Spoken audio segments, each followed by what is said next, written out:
Hello प्यारे दोस्तों। तो आप सब कैसे हैं? उम्मीद करता हूं कि आप सब अच्छे होंगे।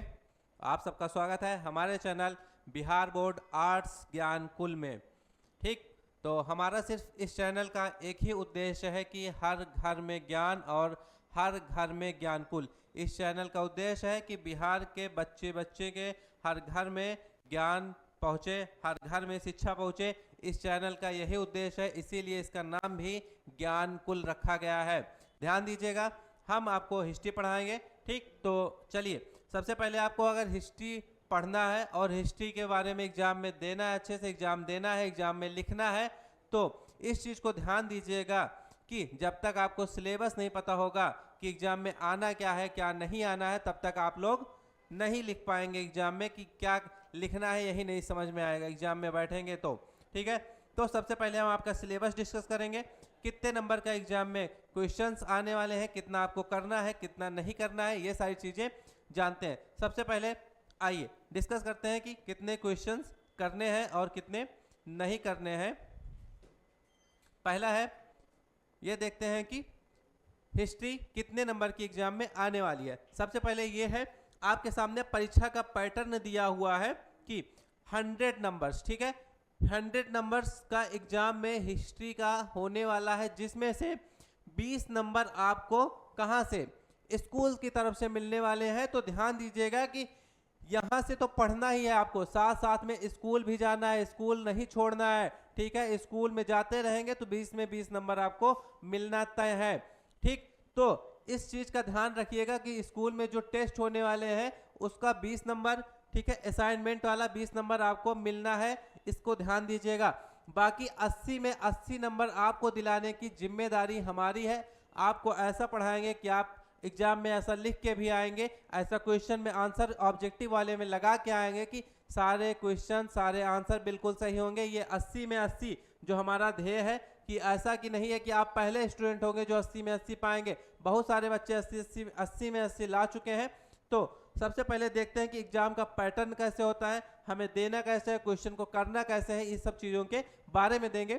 ठीक है, उससे पहले पैटर्न तो हम बताएंगे ही आपको, ठीक है, कि पैटर्न में आना क्या है क्या नहीं आना। ठीक है, इतिहास में, ठीक है, कितने विषय हैं ये देख लेते हैं। भारतीय इतिहास के कुछ विषय कितने पार्ट में है, 3 पार्ट में। कौन कौन से इतिहास, भारतीय इतिहास के कुछ विषय, भाग 1, भाग 2 और भाग 3। 12th में आपको हिस्ट्री की 3 बुकें पढ़नी है, जो कि हम आपको पढ़ाएंगे और आप अच्छे से पढ़ेंगे, जो कि एग्जाम में 100% आपका दे के आएंगे, 110% दे के आएंगे। चलिए, पहले परीक्षा पैटर्न देखते हैं कि यह क्या है। ऑब्जेक्टिव क्वेश्चन आने वाला है। ऑब्जेक्टिव क्वेश्चन कितने आएंगे, 100 आएंगे। कितने, 100 प्रश्न आने हैं, जिसमें से आपको सिर्फ 50 प्रश्नों का उत्तर देना है। ठीक, कितना, 100 आएंगे, आपको सिर्फ 50 देना है। समझिए 50-50 का एकदम लड़ाई है, 50 देना है, 50 छोड़ देना है, कोई दिक्कत नहीं है। 50 कितने नंबर के, सिर्फ 50 नंबर के 50 क्वेश्चन है। तो ये कुल अंक इसके लिए कितना निर्धारित किया गया है, इसके लिए कुल अंक 50 निर्धारित किया गया है। तो 50 आप सही करके आएंगे, ये मेरी जिम्मेदारी है। आपको 50 नंबर कैसे दिलाना है, ये मेरी जिम्मेदारी है। 50 नंबर में ये क्वेश्चन तो 100 आएंगे, लेकिन करना सिर्फ 50 है। ठीक, इसमें कंफ्यूज मत होइएगा, इस चीज को ध्यान में रख के आइएगा। ठीक, चलिए, ये ऑब्जेक्टिव का था। ऑब्जेक्टिव आप लोग समझ गए कि ऑब्जेक्टिव में क्या करना है। ठीक, दूसरा है सब्जेक्टिव। सब्जेक्टिव में क्या होता है, एक लघु उत्तरीय प्रश्न आएंगे और एक दीर्घ उत्तरीय प्रश्न आएंगे। लघु उत्तरीय में कितने क्वेश्चंस आने वाले हैं, लघु उत्तरीय में 30 क्वेश्चन आएंगे, जिसमें से आपको सिर्फ 15 क्वेश्चन करना और प्रत्येक क्वेश्चन 2 नंबर के आएंगे। कितने, 2 नंबर के आएंगे। तो ये 30 लघु प्रश्न है जो कि 2 अंक के आने वाले हैं। प्रत्येक प्रश्न का उत्तर देना होगा, इसमें से 30 में से सिर्फ 15 प्रश्नों के उत्तर आपको देना है। वो भी उसके लिए कितने नंबर आपको मिलेंगे, 30 नंबर मिलने वाले हैं। कितना, 15 प्रश्नों के लिए 30 नंबर मिलेंगे, जो कि एक क्वेश्चन 2 नंबर का है। क्लियर है? कोई कंफ्यूजन होगी तो जरूर बताइएगा, कमेंट करके बताते रहिएगा। ठीक है, चलिए अब बढ़ते हैं हम लोग दीर्घ उत्तरीय प्रश्न की तरफ। दीर्घ उत्तरीय प्रश्न कितने आएंगे, 8 प्रश्न आने हैं, 4 आपको करना है, प्रत्येक क्वेश्चन 5 नंबर का आएगा। और ऐसा लिखना है दीर्घ उत्तरीय प्रश्न में कि 5 में 6 देने पे मजबूर हो जाए एग्जामिनर, लेकिन ऐसा होने वाला नहीं है। तो ध्यान दीजिएगा कि नंबर आपको 5 ही मिलेंगे 5 में, लेकिन लिखना आपको ऐसा है कि उसको लगे कि यार 1 नंबर तो शायद मैं इसके लिए दे सकता हूँ, अगर कहीं किसी क्वेश्चन में आपका गलत हुआ हो तो वो वाला नंबर इसमें दे जाए एग्जामिनर, ठीक है। तो 5 अंक होगा प्रत्येक क्वेश्चन के लिए और 4 प्रश्नों का उत्तर देना होगा। कुल अंक जो है आपको 20 नंबर का होगा। सोचिए, ठीक है, 8 आएंगे, 4 करना है और प्रत्येक 5 नंबर का, इसके लिए आपको 20 नंबर मिलेगा। क्लियर है? चलिए, ये पैटर्न आपको समझ में आ गया? कोई कंफ्यूजन नहीं है, ठीक है। अगर कंफ्यूजन होगा तो कमेंट में बताइएगा। अब हम लोग सिलेबस की तरफ बढ़ते हैं जो हमने आपको बताया। क्लियर? ठीक है, क्या बताया था कि 3 बुकें हैं, भारतीय इतिहास के कुछ विषय, भाग 1, भाग 2, भाग 3। क्लियर? तो अब हम लोग भाग 1 के बारे में इस क्लास में डिस्कस करेंगे कि भाग 1 में कितने चैप्टर है, क्या क्या पढ़ना है, हमें क्या क्या नहीं पढ़ना। तो भाग 1 में आइए देखते हैं कि पहला क्या है। आइए, ठीक, आप लोग बने रहिएगा, जिम्मेदारी हमारी है आपको नंबर दिलाने का, और हम अपना 100% देंगे और आप भी अपना 110% दीजिए। क्लियर है? चलिए, आपके सामने पहला आ गया भाग 1, प्राचीन भारत, 25 अंक का। ठीक, 25 अंक का प्राचीन भारत से 25 अंक के आने वाले हैं। 25 में 25 मिलेंगे, ये अभी से मैं आप लोगों को कंफर्म कर देता हूं। इधर से एकदम बिल्कुल फिक्स मान के चलिए कि 25 में 25 आपको मिल गया। बस लास्ट तक बने रहिएगा, ज्यादा से ज्यादा शेयर करते रहिएगा। क्लियर? ठीक, चलिए, 25 नंबर अब मिलेंगे कैसे? ऐसे तो है ना कि आए, एक बुक उठाए, चल दिए एग्जाम देने, 25 नंबर मिल जाएंगे। उसके लिए आपको पढ़ना पड़ेगा, ठीक है। अब हम आपको पढ़ाएंगे और ऐसा पढ़ाएंगे कि एग्जाम में 25 मिलना फिक्स है। तो प्राचीन भारत 25 नंबर का क्वेश्चन आना है। पहला है ईंट, मनके और अस्थियां, हड़प्पा सभ्यता। ठीक है, इसमें हमें हड़प्पा सभ्यता के बारे में पढ़ना है। ध्यान दीजिएगा, 10% क्वेश्चन तो खाली हड़प्पा सभ्यता से बिहार बोर्ड में पूछे जाते हैं। 10 से 15% क्वेश्चन आपको हड़प्पा सभ्यता से पूछे जाएंगे। कहां पर? बिहार बोर्ड में ईंट, मनके और अस्थियां, सिर्फ इससे आएंगी। ठीक, दूसरा चैप्टर क्या है? राजा, किसान और नगर, प्रारंभिक राज्य और अर्थव्यवस्था। ये मत समझिए कि सिर्फ आपको ये बता के छोड़ दे रहे हैं कि ईंट, मनके और अस्थियां, सिलेबस डिस्कस नहीं हो गया। अभी तो हम शुरू किए हैं, अभी एक एक चैप्टर का आपको बताएंगे कि इस चैप्टर में कौन कौन से टॉपिक पढ़ने, इस चैप्टर में कौन कौन से टॉपिक पढ़ने हैं। ठीक है, चलिए तीसरे चैप्टर की तरफ बढ़ते हैं। तीसरा चैप्टर क्या है? बंधुत्व, जाति और वर्ग, आरंभिक समाज हमारा कैसे था। हड़प्पा सभ्यता में जैसे हम पढ़ेंगे, हड़प्पा सभ्यता में क्या पढ़ेंगे कि वहाँ की नगरीय व्यवस्था कैसी थी, ठीक है, कृषि होती थी, पशुपालन क्या होता था, क्या नहीं होता था, ये सारी चीजें हम हड़प्पा सभ्यता में पढ़ेंगे। दूसरा है राजा, किसान और नगर। यहाँ पे 16 महाजनपदों का उदय हो गया, मगध साम्राज्य भी इसी में चल रहा है। ठीक है, वैदिक सभ्यता भी आ रही है, ये सारी चीजें। बंधुत्व, जाति और वर्ग, उस समय आरंभिक नगर स्टार्ट हुए। ठीक है, इन सब चीजों के बाद आरंभिक नगर अगर स्टार्ट हो गया तो कैसे चल रहा है, ये सारी चीजें। लास्ट में आता है विचारक, विश्वास और इमारतें, सांस्कृतिक विकास पर ध्यान दीजिएगा, ये है। ठीक है, ये 4 चैप्टर आपके सामने है। अब हम इनका सिलेबस अच्छे से एक एक बकायदा एक एक चैप्टर उठाएंगे, उनके अंदर के सारे टॉपिक डिस्कस करेंगे कि ये हो सकता है, ये आपके एग्जाम में आएंगे। एकदम बिल्कुल क्लियर रहेगा कि 25 में 25 नंबर, फर्स्ट पार्ट से 25 में 25 नंबर आपको, प्राचीन इतिहास से 25 में 25 नंबर मिलना है। ठीक है, क्लियर है? तो उसको ध्यान रखिएगा कि हर घर में ज्ञान कुल, हर घर में ज्ञान पहुंचाना हमारी और आपकी जिम्मेदारी है। सिर्फ हमारी नहीं, आपकी भी जिम्मेदारी है। क्योंकि आपकी जिम्मेदारी क्यों है? क्योंकि आपके जरिए ही हम हर घर में पहुंचने वाले हैं। क्लियर है? चलिए अगला देखते हैं हम लोग। ठीक है, नेक्स्ट पर अब हम लोग आ चुके हैं कि पहला चैप्टर जो मैंने बताया कि ईंट, मनके और अस्थियां, हड़प्पा सभ्यता। ईंट, मनके और अस्थियां कहाँ से ले, कहाँ, किसके बारे में पढ़ना हम लोग को? हड़प्पा सभ्यता के बारे में पढ़ना है कि हड़प्पा सभ्यता शुरू कैसे हुई, कहाँ से शुरू हुई, इसकी खोज कब हुई। ठीक है, चलिए सबसे पहले तो हम लोग जानते हैं, इसमें एक चीज ये समझिए कि हड़प्पा सभ्यता स्टार्टिंग कब हुई और एंडिंग कब हुई। ये समझिए कि जिसकी शुरुआत हुई है उसका पतन भी निश्चित है। ठीक, तो पतन तो निश्चित ही है। सबसे पहले हम लोग शुरुआत करते हैं कि इसकी शुरुआत कब से हुई, कहां से हुई, पतन। इसके बाद हम लोग देखेंगे इसका पतन कैसे हो गया, कि ऐसी क्या स्थिति आ गई कि पतन भी हो गया, ऐसी इतनी अच्छी सभ्यता थी कि इसका पतन कैसे हो गया, इसके बारे में तो जानना ही पड़ेगा ना। चलिए, तो हम लोग ईंट, मनके और अस्थियां, पहला चैप्टर जो है इसको हम लोग देखते हैं। सभ्यता लगभग शुरू कब से हुई, तो यह सभ्यता लगभग अगर हम देखें तो 2500 ईसा पूर्व से, कब से, 2500 ईसा पूर्व से 1900 ईसा पूर्व तक हड़प्पा सभ्यता थी। ध्यान दीजिएगा, जो ईसा पूर्व आ रहा है, बीसी, बीसीई, एडी, ये सारी चीजें जब हम पहला चैप्टर शुरू करेंगे तो आपको सबसे पहले हम इसी का एक्सप्लेनेशन देते हैं, देंगे कि ईसा पूर्व, ठीक है, बीसी, बीसीई, एडी, ये सारी चीजें क्या होती हैं। मैं इसका सबसे पहले आप लोगों को एक्सप्लेनेशन इसी का दे दूंगा, ठीक है। तो हम जब चैप्टर शुरू करेंगे तो उसका एक्सप्लेन अच्छे से करेंगे कि ये चीजें हो सकती हैं। तो ठीक, ये हमने पढ़ा कि 2500 से 1900 ईसा पूर्व में हड़प्पा सभ्यता की शुरुआत हुई थी, ठीक है, क्लियर है।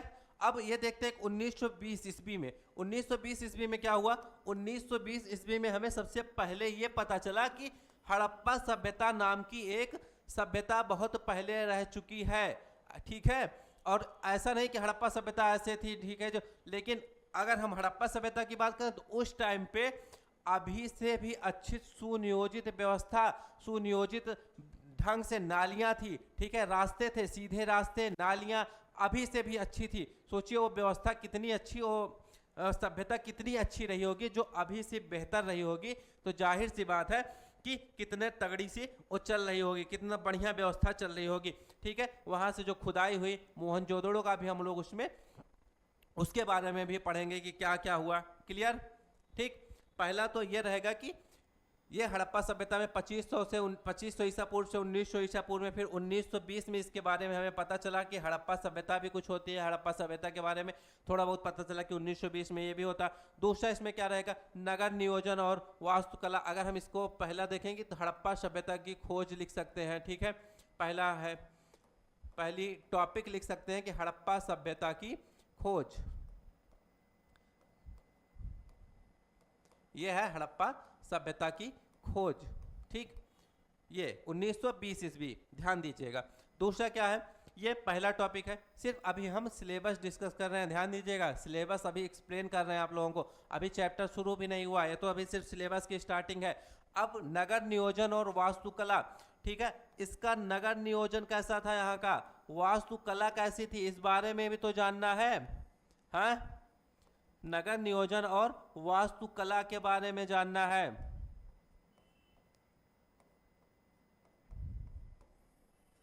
क्लियर। अब यहाँ का नगर नियोजन कैसा था और यहाँ के वास्तुकला कैसे था, तो मैंने आपको बताया कि नगर नियोजन कैसा था, बहुत ही सुव्यवस्थित, सुंदर तरीके से, योजनाबद्ध तरीके से यहाँ का नगर नियोजन किया गया था, ठीक है। हम आपको जब चैप्टर पढ़ाएंगे तो उसको दिखाएंगे कि इस तरीके से यहाँ का जो नगर नियोजन किया गया था, इतना सुव्यवस्थित तरीके से नगर नियोजन किया गया है, आप देखेंगे तो कहेंगे अच्छा ये तो अभी से भी बेटर है, ठीक है, अभी से बेटर नगर नियोजन वहाँ पर किया गया था। सीधे रास्ते थे, नालियाँ थी, हर चीज़ की व्यवस्था एकदम बेहतरीन तरीके से की गई थी, ठीक है। वहाँ की अगर हम प्रसिद्ध संरचनाएं ले लें, कैसे था, स्नानागार था उस समय, अन्नागार थी, ठीक है, स्नानागार और अन्नागार भी लिख सकते हैं हम लोग की, स्नानागार और अन्नागार, क्लियर है। अन्नागार मतलब क्या, गोदाम, अनाज रखने के लिए। उस टाइम पे सोचिए, उस टाइम पे गोदाम भी बने थे, आप इसको इमेजिन कर सकते हैं, तो नहीं, ठीक है, कर सकते हैं, कोई बात नहीं। चलिए अब देखते हैं, ये तो हो गया, ठीक है, हड़प्पा सभ्यता की खोज देख ली, नगर नियोजन और वास्तुकला देख ली। अब हम इसी में तीसरा टॉपिक क्या आएगा, तीसरा टॉपिक रहेगा सामाजिक और आर्थिक व्यवस्था वहां की कैसी थी, ठीक है। तीसरा टॉपिक हो जाएगा सामाजिक और आर्थिक व्यवस्था।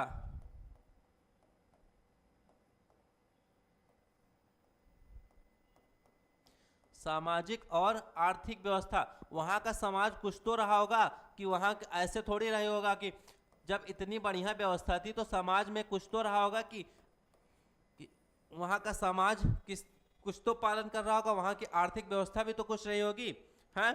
तो वहाँ के लोग क्या करते थे, कृषि करते थे, कैसी कृषि करते थे, शिल्पकारी कैसी थी, इसके बारे में हम लोग पढ़ेंगे। खेती करते थे तो किस तरह के खेती करते थे, वहाँ के जो है जुते हुए खेत मिले थे, ये भी कहाँ से मिले थे, कालीबंगा से मिले थे। तो मतलब बहुत सारी चीज़ें रहेंगी पढ़ने के लिए। शिकार करते थे, शिकार के अलावा क्या करते थे, मछली भी पकड़ते थे, मछली पालन, ठीक है, मछली पालन नहीं, सॉरी, मछली पकड़ते थे, ठीक है। उस टाइम पे शिकार का इनको था, लेकिन ठीक है, ये इस चीज को ध्यान दीजिएगा। और वहां पे क्या मिला, मोती मिले हैं, ठीक है, मोतियों की माला मिली है, आभूषण मिले हैं, मृद भांड मिले हैं। मृद भांड मतलब क्या, मृद भांड का मतलब होगा यहाँ पे, ठीक है, एक नया पेज लेके हम लोग देखते हैं कुछ चीजें जो है क्योंकि एक पेज में नहीं आएगा इसलिए मृदभांड।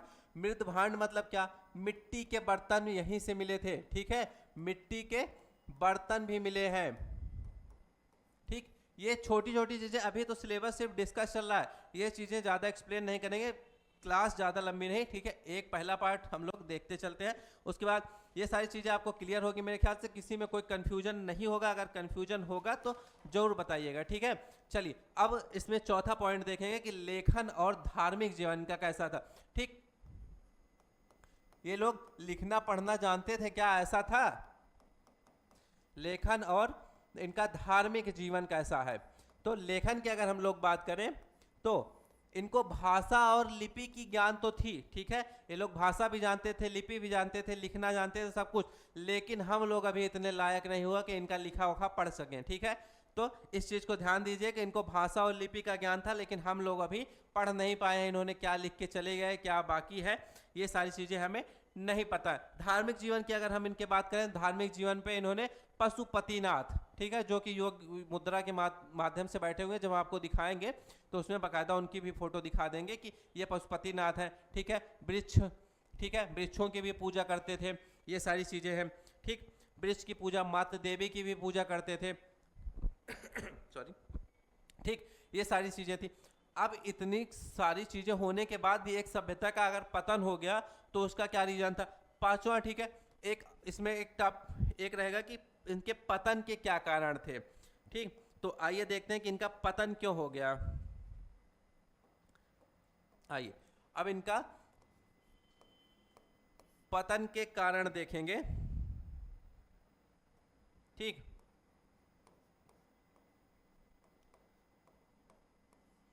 पतन के कारण, इतनी अच्छी सभ्यता होने के बाद पतन क्यों हो गया? क्यों?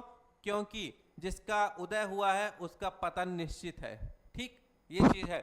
लेकिन पतन क्यों हुआ? कुछ ना कुछ तो रीजन रहा होगा। कुछ लोग बताते हैं कि पतन सूखे की वजह से हो गया, ठीक। कुछ लोग क्या बताते हैं, बहुत सारी प्राकृतिक आपदाएं जिसकी वजह से पतन हो गया। सूखा तो ठीक है, प्राकृतिक आपदा, ओलावृष्टि, कुछ ना कुछ तो ऐसा हुआ ही होगा उस टाइम पे कि इतनी बड़ी सभ्यता का जो कि पतन हो गया, ठीक है, क्लियर है।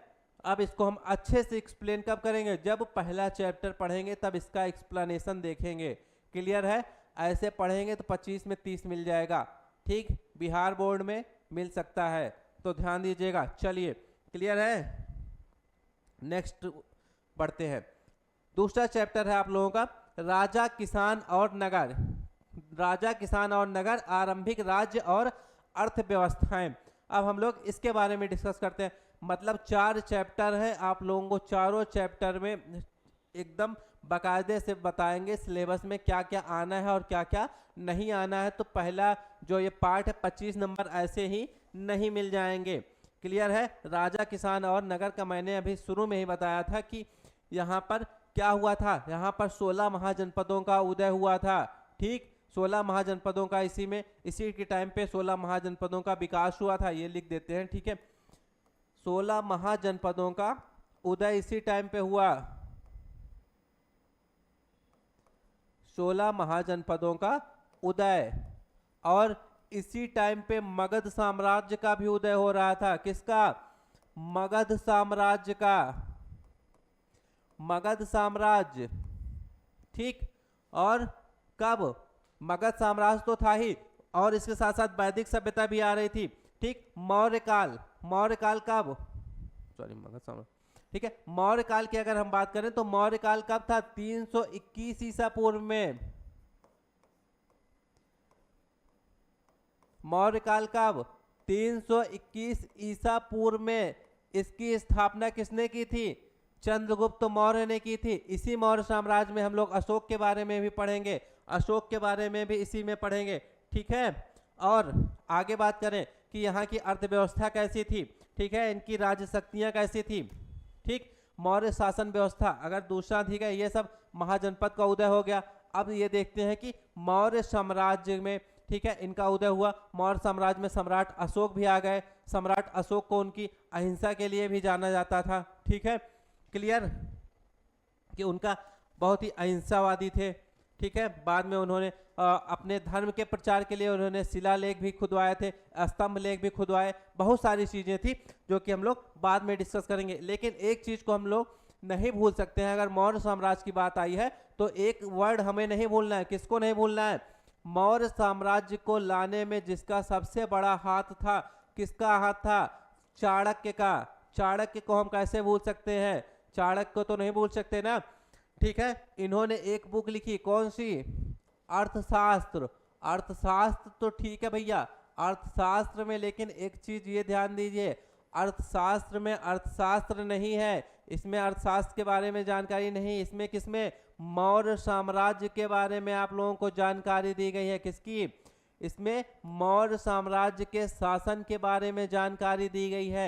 मौर्य साम्राज्य कैसा था, वहां पर क्या चलता था, वहां का राज्य नियंत्रण कैसा था, ये सारी चीजें किसमें पढ़ेंगे हम लोग? अर्थशास्त्र में पढ़ेंगे। क्लियर है? कंफ्यूजन तो नहीं हो रही है?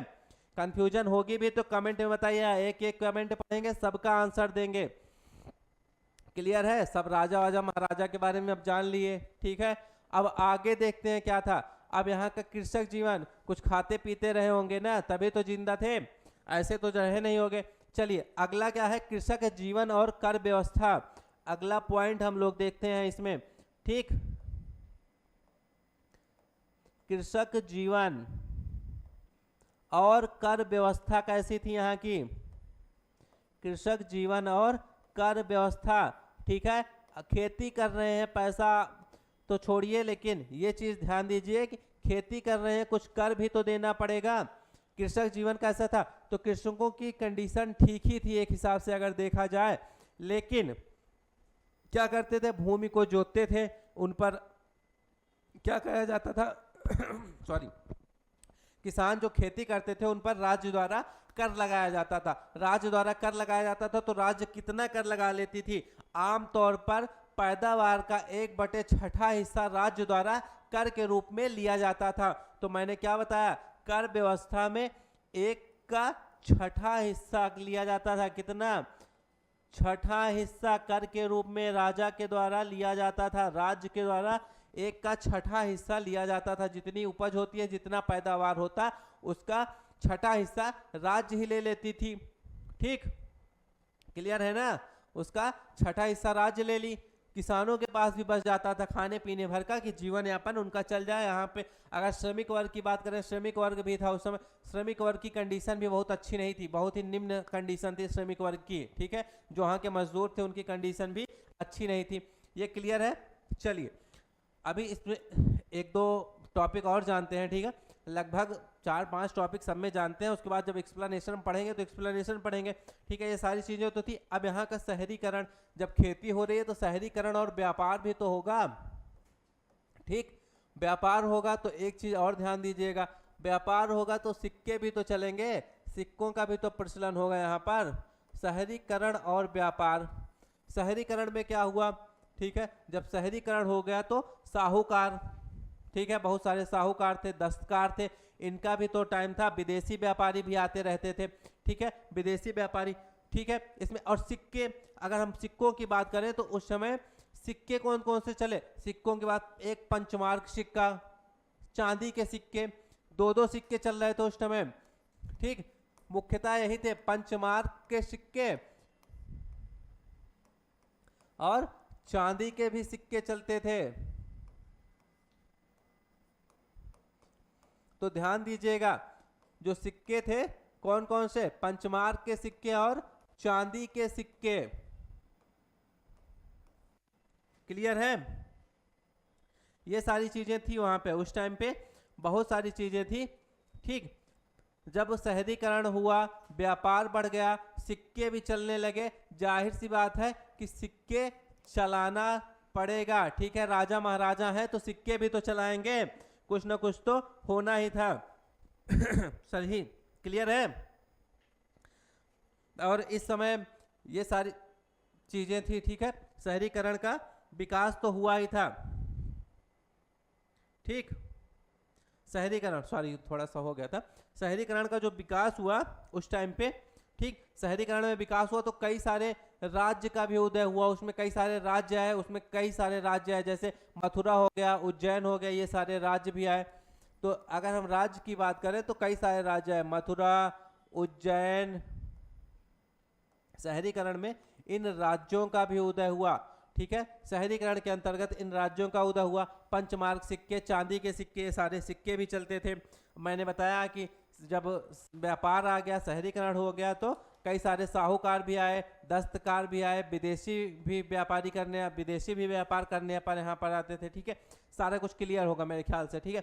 अब अगला इसमें देखेंगे कि वहाँ के पुरालेख कैसे थे, ये सारी चीजें थी, ठीक है। पुरालेख कैसे थे, साहित्य से जानकारी थी कि नहीं थी, ये भी देख लेते हैं कि यहाँ के पुरालेख और साहित्य से जानकारी इनकी।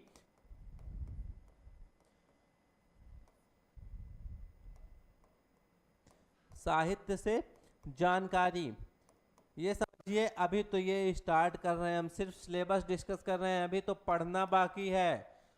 पढ़ना बाकी है, ठीक है।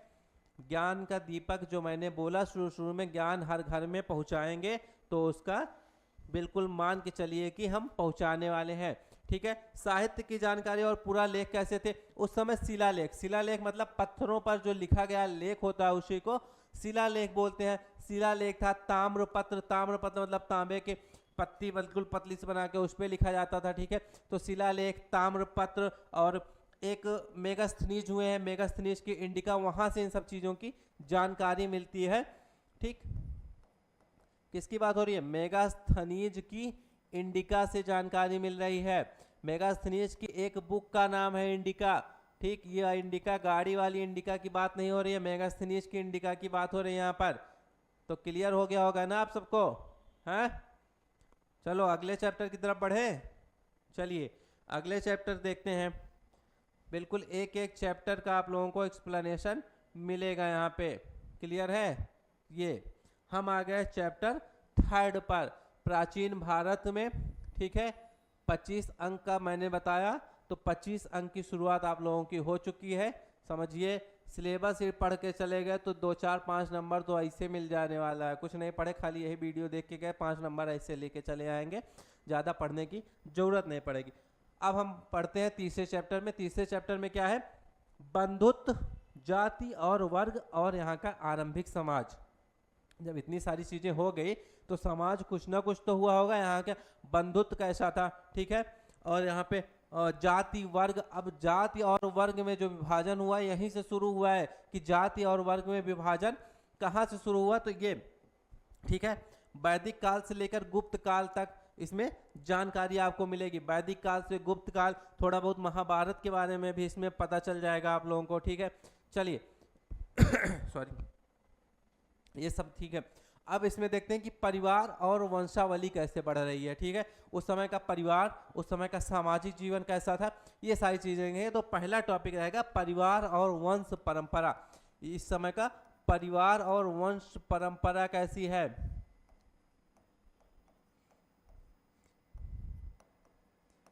परिवार और वंश परंपरा पढ़ते टाइम बिल्कुल फोकस कीजिएगा, ठीक है। इधर उधर नहीं कि भोजपुरी गाना लगा के सुन रहे हैं और इधर पढ़ रहे हैं, ठीक है। वो भी सुनिए, लेकिन पढ़ने के टाइम पे थोड़ा फोकस कर लीजिए, बाद में चाहे जोश करिएगा, ठीक है। तो परिवार और वंश परंपरा पे हम लोग देख रहे हैं, ठीक है। उस समय की फैमिली कैसी थी, पितृसत्तात्मक सत्ता थी। पितृसत्तात्मक सत्ता का मतलब क्या हुआ, उस समय पितृसत्तात्मक सत्ता थी। कैसी, पितृसत्तात्मक मतलब सब केवल पुरुषों की, ठीक है। वंश परंपरा किसके नाम से चलती थी, सिर्फ पिता के नाम से चलती थी। जहां पर वंश परंपरा पिता के नाम से चल रही है वहां पर पितृसत्तात्मक सत्ता होगी। अगर मातृवंश होता, माता के नाम से सत्ता चलती, तो वहां पर मातृ सत्तात्मक होता। तो यहाँ पे पिता के नाम से सत्ता चल रही है, ठीक है। तो इसलिए पितृसत्तात्मक होगा। इसी को हम लोग बोलते हैं, जो परंपरा चली आ रही है पिताजी वाली, वही है पितृसत्तात्मक। और यहाँ पे हमने बताया कि महाभारत के बारे में भी थोड़ा सा पता चलेगा कि क्या था, ठीक है। यहाँ महाभारत के जो हमने बताया कि महाभारत के बारे में, महाभारत के पारिवारिक, ठीक है, महाभारत के पात्रों से बहुत सारी चीजें मिलेंगी, उनकी जानकारी मिलेगी। महाभारत में पारिवारिक और उनके पात्र कैसे थे, ये सारी चीजें इसी से यहाँ से आपको जानकारी मिलती है। उनके संघर्ष के बारे में, उनके विवाह के बारे में, उनके उत्तराधिकार के बारे में इसकी जानकारी यहाँ से मिलेगी। क्लियर है? क्लियर? सॉरी, ठीक। अब आगे देखते हैं जाति व्यवस्था। परिवार हो गया, सत्ता कैसी है, पितृसत्तात्मक सत्ता है, वंश परंपरा चली आ रही है कि पिताजी के बाद पिताजी, पिताजी के बाद पिताजी, जो भी हैं सब पुरुष वहाँ पे चल रहा है, पुरुषवाद वाला चल रहा है, तो मतलब वहाँ की परंपरा पिता के नाम से जानी जा रही है, तो मतलब पितृसत्तात्मक सत्ता है। क्लियर है? आगे है कि जाति व्यवस्था। आगे बढ़ते हैं हम लोग, थोड़ा सा जाति व्यवस्था की तरफ देखते हैं कि अब यहाँ की जाति व्यवस्था कैसी है। धीरे धीरे जाहिर सी बात है, जब आदमी थोड़ा सा आगे बढ़ता है वहाँ पर जाति व्यवस्था भी तो आ ही जाती है।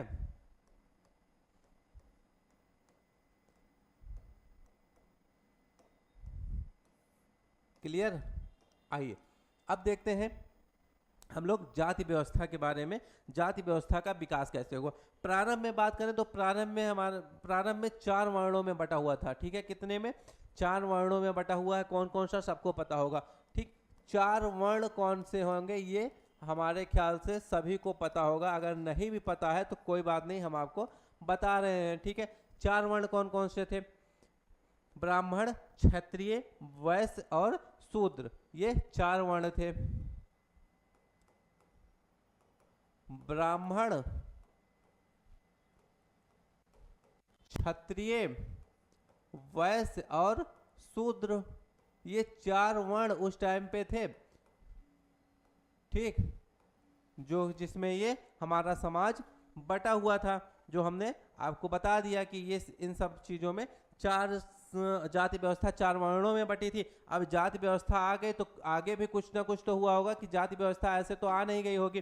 तो जाति व्यवस्था क्या है? धीरे धीरे यह जन्म पर आधारित जाति व्यवस्था थी कि जो जिस जाति में जन्म लेगा, जन्म आधारित जाति व्यवस्था, जो जिस क्या है, जिस जाति में जन्म ले रहा है उसी जाति का वो हो जाता है। तो जन्म आधारित जाति व्यवस्था भी थी।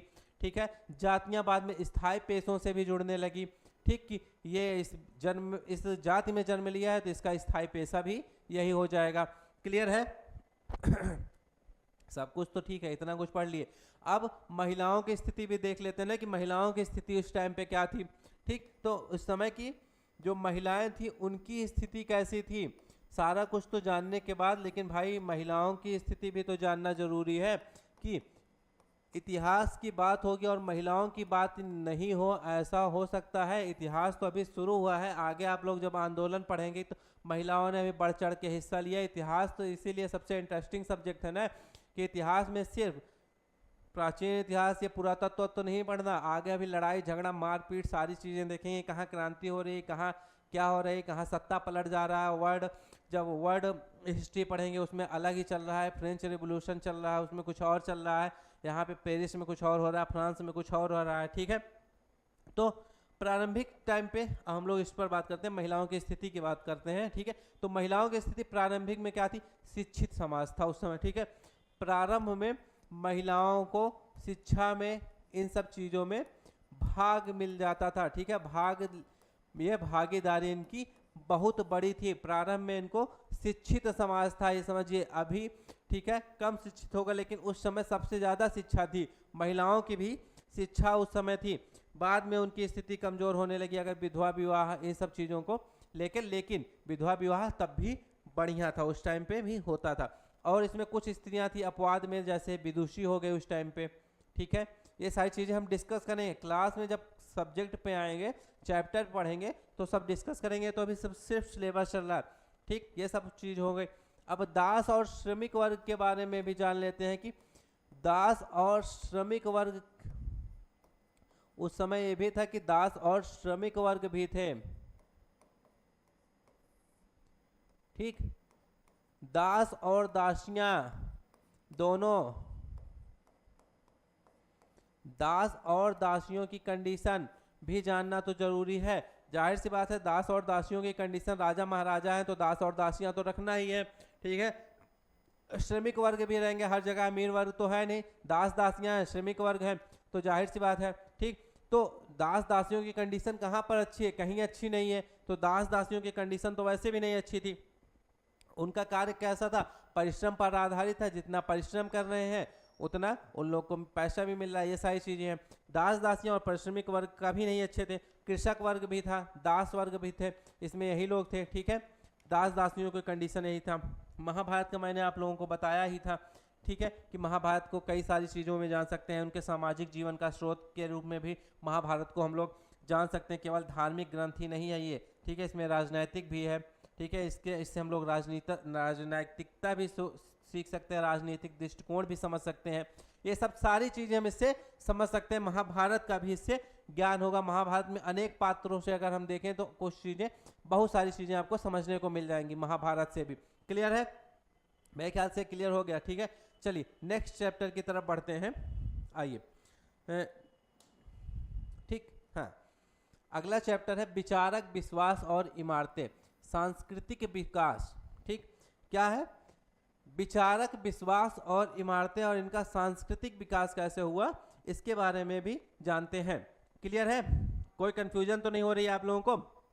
ये सारी चीजें हो गई। अब इसमें क्या है, बहुत सारे विचारक आएंगे, दार्शनिक की बात हो रही है, ठीक है, इनके विश्वास, इनके मत कैसे थे, इमारतें कैसे थी उस टाइम पे, ये भी जानेंगे। बौद्ध धर्म और जैन धर्म, इस टाइम पे किसका टाइम आ रहा था? बौद्ध धर्म और जैन धर्म। बौद्ध धर्म और जैन धर्म का जब मैंने नाम लिया, जो बच्चे जानते होंगे उनको पता होगा कि बौद्ध धर्म में क्या था और जैन धर्म में क्या था। आपके दिमाग में कुछ तो क्लिक किया होगा ना बौद्ध धर्म और जैन धर्म के नाम पर। बौद्ध धर्म की बात हो रही है तो जाहिर सी बात है आपके दिमाग में आया होगा किसका नाम? महात्मा बुद्ध का नाम आया होगा, ठीक है। सॉरी, जैन धर्म का नाम ले रहे हैं तो किसका नाम आया?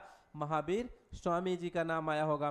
तो बौद्ध धर्म में, ठीक है, गौतम बुद्ध के बारे में, और ये नहीं कि सिर्फ इंडिया, यूनान, रोमन, इन सब चीज़ों के बारे में भी पढ़ेंगे कि वहाँ पर इनकी स्थिति कैसी थी, वहाँ से भी जो मूर्तियाँ मिली हैं वो क्या था, वहाँ की कंडीशन क्या थी, ये सब चीज़ें पढ़ेंगे। इस समय क्या हुआ था, ठीक है, बहुत सारे धार्मिक और बहुत सारे दार्शनिकों का भी प्रारंभ हो रहा था। जैन धर्म में कौन था? जैन धर्म में महावीर स्वामी। क्लियर? जैन धर्म में कौन? महावीर स्वामी। क्लियर?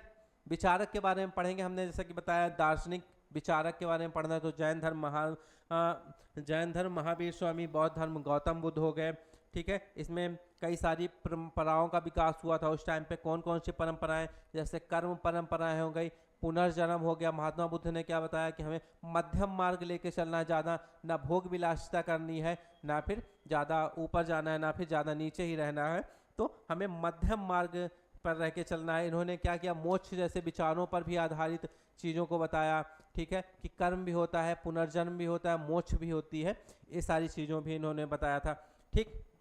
महावीर स्वामी जी की बात करें, जैन धर्म में इन्होंने क्या बताया? अहिंसा, सत्य, अस्तेय, ये सारी चीज़ें महावीर स्वामी जी ने भी बताई थी, ठीक है।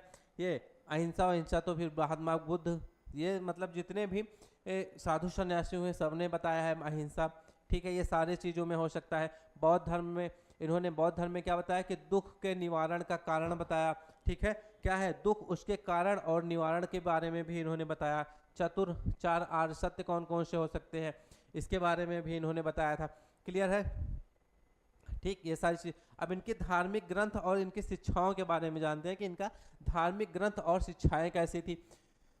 तो सबके बारे में तो जान लिए हम लोग, तो इसके बारे में भी जान लेते हैं कि धार्मिक ग्रंथ और शिक्षाएं। कोई कंफ्यूजन तो नहीं होगी शायद आप लोगों को? अगर हो रही है तो जरूर बताइएगा, कमेंट करके बताइएगा। सभी का कमेंट पढ़ेंगे और सभी को आंसर देंगे, कि कोई बच्चा ये नहीं सोचेगा कि ये पूछेंगे कि लोग क्या सोचेंगे। लोग कुछ भी सोचते हैं, आप लोग पूछते रहिएगा, ठीक है।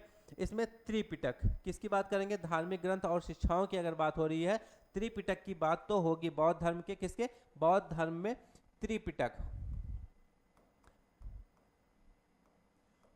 किसकी बात हो रही है? बौद्ध धर्म में त्रिपिटक की बात होगी।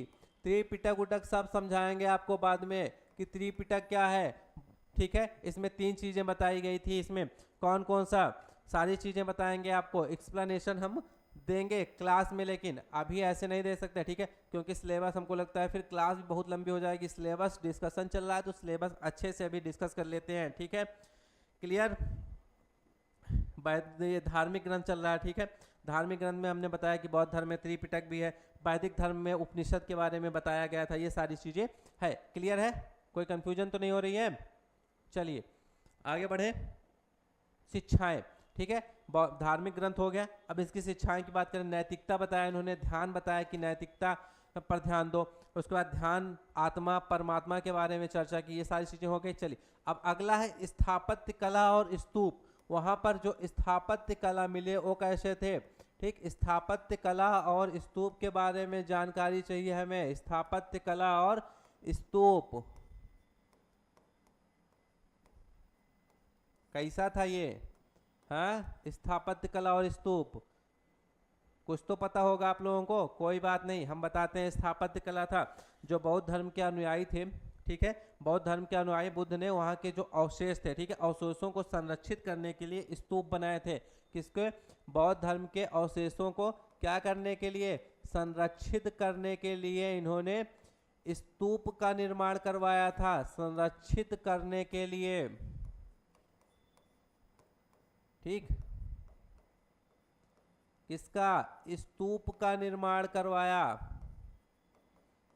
क्लियर है, स्तूप का निर्माण इन्होंने करवाया था, ठीक। कौन सा स्तूप? सांची स्तूप जो है इसका सबसे प्रसिद्ध, अगर एग्जाम्पल देखें, इसका उदाहरण देखें तो सांची का स्तूप इसमें सबसे फेमस है। सबके बारे में हम लोग क्लास में बिल्कुल डिटेल में पढ़ेंगे।